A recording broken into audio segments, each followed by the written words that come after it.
Channel. आज के video में हम पढ़ेंगे joint session of both the houses of parliament के बारे में। तो सबसे पहले तो ये कौन से आर्टिकल के अंडर आता है? ये आर्टिकल 108 यानी आर्टिकल 108 के अंडर आता है। अब ज्वाइंट सेशन होता कब है? It takes place on the order of the president if. जब प्रेसिडेंट ऑर्डर करता है ज्वाइंट सिटिंग जो है तभी होगी, प्लस इसके लिए दो कंडीशन है, तो वो हमें इफ वाली कंडीशन पढ़नी है। पहली कंडीशन क्या है? That if a bill passed by one house is rejected by the other. मान लीजिए कोई एक हाउस किसी बिल को पास करता है और दूसरा हाउस उसे रिजेक्ट कर देता है, उस केस में ज्वाइंट सेशन होता है। ठीक है, मान लीजिए लोकसभा ने कोई बिल पास किया और राज्यसभा ने उसे रिजेक्ट कर दिया, या फिर राज्यसभा ने कोई बिल पास किया और लोकसभा ने उसे रिजेक्ट कर दिया। इस केस में क्या होगा? ज्वाइंट सेशन होगा, राइट। सेकेंड पॉइंट है the amendments made by the other house are not acceptable to the house where the bill originated. मान लीजिए कोई बिल ओरिजिनेट हुआ लोकसभा में, ठीक है, उसके बाद गया वो राज्यसभा में पास होने के लिए, लेकिन राज्यसभा ने क्या किया? उसमें कुछ अमेंडमेंट्स कर दिए, कुछ सुधार कर दिए और वो वापस लोकसभा के पास भेज दिया। अब लोकसभा मना कर रहा है कि नहीं, हमें ये अमेंडमेंट्स एक्सेप्टेबल नहीं है, तो उस केस में भी क्या होगा?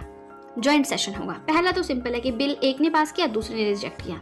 दूसरा क्या बोलता है कि जहां पे बिल ओरिजिनेट हुआ है उस हाउस के पास दूसरे हाउस ने अमेंडमेंट्स भेजी हैं, पहला हाउस नहीं मान रहा, तो उस केस में भी क्या होगा? ज्वाइंट सेशन होगा। आई होप आपको समझ आ गया। नहीं समझ आया है दूसरा पॉइंट तो थोड़ा सा वीडियो को रिकैप करके देखिए, आपको समझ आ जाएगा। Now presided over by the speaker of Lok Sabha. जब दोनों हाउसेस मिलते हैं यानी लोकसभा और राज्यसभा की ज्वाइंट मीटिंग होती है, तो हेड कौन होता है? उस टाइम पे स्पीकर होता है, ठीक है। Now the deadlock over the bill is then resolved by the majority. अब बिल के ऊपर एक डेडलॉक हो जाता है, ठीक है, तो उसको रिजॉल्व किया जाता है ज्वाइंट सेशन में मेजॉरिटी के साथ। इंडियन पार्लियामेंट की अगर बात करें तो कितने बार ज्वाइंट सेशंस हुए हैं या कितनी बार ज्वाइंट सिटिंग हुई है of both the houses of parliament?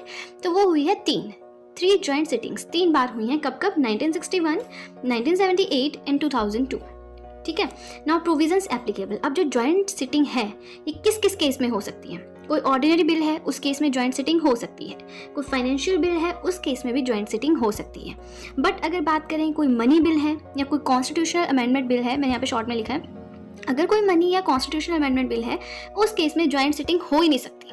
अगर मनी बिल में मान लीजिए ये वाला इशू आ रहा है, ये वाला इशू आ रहा है, तो ज्वाइंट सिटिंग हो ही नहीं सकती, ठीक है। मनी बिल का क्या इशू है वो अलग से फिर हम पढ़ेंगे, मनी बिल अलग से, ठीक है। आज की वीडियो के लिए इतना ही। आई होप मैंने आपको जो भी पढ़ाया आपको अच्छे समझ आया हो, आपको वीडियो अच्छी लगी हो। अगर आपको वीडियो अच्छी लगी है तो आपको अच्छे से पता है क्या करना है।